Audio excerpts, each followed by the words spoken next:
Alors sur mon parcours à l'école de design, j'ai commencé par le bachelor qui s'appelle maintenant UI UX. Et après j'ai enchaîné avec le master au Ready Design Lab qui s'appelait comme ça à l'époque. À la fin de ce master, j'ai eu l'opportunité d'aller au MIT Media Lab pendant 6 mois.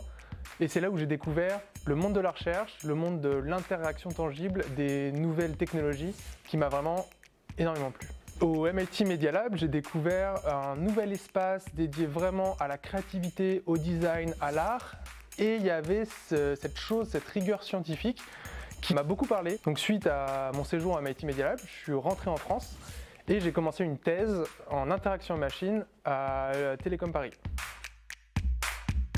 Alors dans ma thèse, j'ai travaillé sur les interactions humain-machine pour le toucher social et la communication. Alors il faut savoir que quand on communique avec les gens, on n'utilise pas seulement la voix et le regard, mais on utilise aussi le toucher. Le toucher par exemple pour réconforter quelqu'un.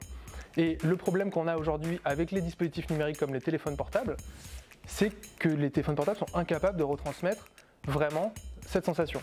Et du coup, je me suis positionné en tant que designer et chercheur à me questionner sur quelle peut être la nouvelle forme de ces dispositifs mobiles. Est-ce que ça va ressembler à l'humain? Est-ce que ça ne ressemble pas à l'humain?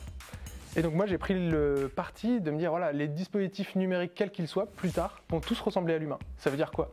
Ça veut dire que nos téléphones portables vont peut-être avoir des doigts humains, de la peau humaine, et qui vont être capables de reproduire, comme les humains, un toucher affectif et communiquer des émotions à travers ça. Alors dans le cadre de ma thèse, j'ai travaillé principalement sur 2 projets. Le premier qui s'appelle Mobilim, donc c'est un doigt articulé robotique humain qui vient se mettre sur les téléphones portables. Et le deuxième qui s'appelle Skin On, c'est une peau artificielle, une seconde peau, qui ressemble à la peau humaine et qui vient à l'arrière du téléphone en tant que deuxième coque. Et cette peau, elle a la particularité d'avoir une propriété haptique similaire à la peau. Donc c'est-à-dire que j'ai travaillé différents matériaux qui vont être capables de reproduire les différentes parties composantes de la peau humaine. Aujourd'hui, je suis Principal Investigator au De Vinci Innovation Center.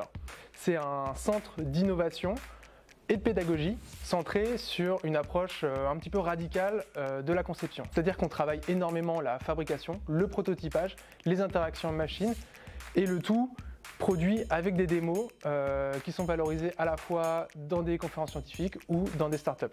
Donc au sein du De Vinci Innovation Center, je suis responsable du groupe d'innovation qui s'appelle Resilient Futures.